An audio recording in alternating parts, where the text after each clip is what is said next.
मतलब मन को शुद्ध करने की भी आवश्यकता है, वहां पर भी प्रदूषण है, पूरा प्रदूषण से भरा हुआ हमारा मन है। तो मन को कैसे शुद्ध किया जाएगा?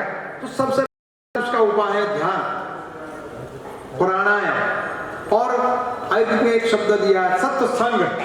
क्या शब्द दिया है? सत्संग। मतलब सत्संग का मतलब है संत साधु पुरुषों का संग करना। हमारे पास तो साधु पुरुष के नाम पे गूगल है, कुछ भी पूछो गूगल को पूछ लिया, अब गूगल में क्या आ रहा है तो आप सबको पता है। तो सत्संग करना चाहिए, जैसे ये हो रहा है सत्संग, ये हो रहा है सत्संग। इसको आयुर्वेद में मंजनस्य कहा है, मांजन क्रिया कही, बार बार। जैसे मेरी बहनें होती है, बर्तन को मंजन करती है, अगर यूज में नहीं हुआ तो दीपावली में हमारे गुजरात में जितने भी पुराने बर्तन है बहन जी निकालती है, बाहर ले जाती है, और दीपावली के दिन उसको साफ करके फिर चकचकित करके बिल्कुल मतलब लाइट लगाऊंगा एकदम नया जैसा बना कर रख लेती है। वो क्या करने की जरूरत जब यूज ही नहीं होता है। पर कहा जाता है चीजों को हर बार उसको साफ करना चाहिए। इस तरह दिमाग को भी इस तरह से बार बार साफ करना चाहिए। जब तक दिमाग में आपका विचार नहीं चलेंगे आप स्वस्थ नहीं रह पाओगे। तो मनोव्यापार भी प्रदूषित हुआ है। नेक्स्ट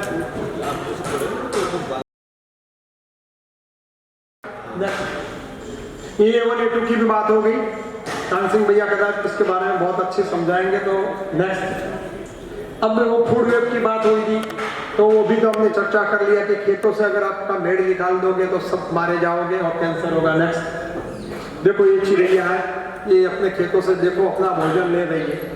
हम गुजरात में क्या करते हैं, जब ऐसे दीमक पेस्ट कंट्रोल करना है तो हम लोग क्या करते हैं, वो मोमरा आते हैं, चोखा को फुला हुआ मोमरा ही कहते, क्या कहते हैं, मुरमुरा। मुरमुरा, हाँ मुरमुरा खेतों में डाल देते। तो मुरमुरा खाने के लिए जब ये आते हैं तो पहले उसको पकड़ते हैं, बाद में मुरमुरा लेते हैं। मतलब जैविक पर्यावरण को शुद्ध नहीं कर पाओगे, आप पेशेंट के ढेर लगाओगे, पेशेंट की लाइन तो आपके वहां लगी रहेंगे, पर स्वस्थ नहीं रहोगे। और उन ढेरों में हम भी शामिल होंगे जिम, क्योंकि हम भी कहीं ना कहीं उपभोक्ता तो है ही, कहीं ना कहीं हम भी तो कुछ खा रहे हैं। अगर हमें अपना स्वस्थ रखना है तो इन चीजों को अपने भोजन में नित्य प्रतिदिन शामिल करना भाई। नेक्स्ट देखो ये मैं बता रहा हूँ, भूमि की बात आ रही, तो ताराचंद जी आ गए तो वो अपने भूमि गगन और उसके बारे में बताएंगे। लेकिन जी इसको नेक्स्ट देखो ये पानी से कैसे हम प्रदूषित हो रहा है। नेक्स्ट जाने में हाँ, अब मैं इस विषय पे आ रहा हूँ। प्रदूषित भोजन और प्रदूषित आहार से हमारा स्पर्म काउंट कितना कम हो रहा है, मेल इनफर्टिलिटी आ रही है, बढ़ रही है। आप तो चिकित्सक है, आपके पास वृद्धत्व के केस आते होंगे, उसका मूल कारण यही है। देखो सालों में कितना 2010 तक का हमको डेटा मिला, इतने में अब तो 2022 हो गई है, क्या बचा होगा पता नहीं है। नेक्स्ट देखो आयुर्वेद और इसका इलाज क्या है। इन सभी भयावह बातों तो हमने देख ली, लेकिन इसका इलाज क्या है। आयुर्वेद को अपनाओ, अपनी सेहत, पर्यावरण और पैसा बचाओ। जब तक हम आयुर्वेद को नहीं अपनाएंगे, अपने पर्यावरण अपना पैसा नहीं बचेंगे। नेक्स्ट देखो अब आयुर्वेद की बात पर चल रहे हैं, जो मुख्य विषय अब शुरू हो रहा है कि ब्रह्मा ने दक्ष को दिया, दक्ष को अश्विनी कुमार ने दिया, अश्विनी कुमार को इंद्र ने दिया, इंद्र को भारद्वाज ने दिया, भारद्वाज ने आत्रेय को दिया। और मैं आपको एक बात बताना चाहता हूँ, आयुर्वेद कोई किताब नहीं है भाई। अग्निवेश जी ने जो संहिता लिखी है, जो उनके शिष्य ने उसको मठारी, जिसका नाम है चरक संहिता, वो चरक संहिता हम और आप जैसे लोगों का शास्त्रार्थ है।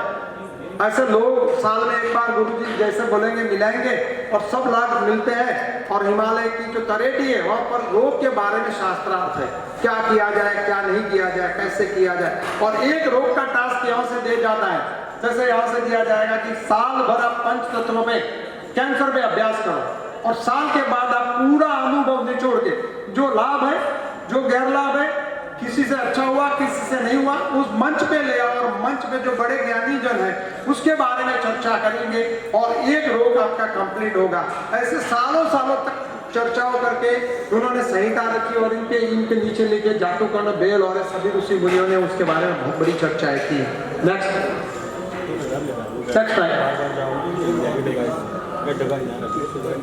बस आयुर्वेद का नाम से यहाँ से शुद्ध आयु प्लस वेद। आयु का मतलब हम मानते हैं कि जन्म से मृत्यु तक लेकिन आयुर्वेद का ये मतलब नहीं है। आयुर्वेद का मतलब, आयु का मतलब है आत्मा, इंद्रिय, मन और जीवन। अकेला शरीर स्वस्थ नहीं होगा, आत्मा भी प्रसन्न होना चाहिए, मन और इंद्रिय भी प्रसन्न होनी चाहिए, तब जाके स्वस्थ आदमी की व्याख्या होती है। और उसके साथ वेद का मतलब है विज्ञान, ज्ञान, उसको जानना। नेक्स्ट उसके पीछे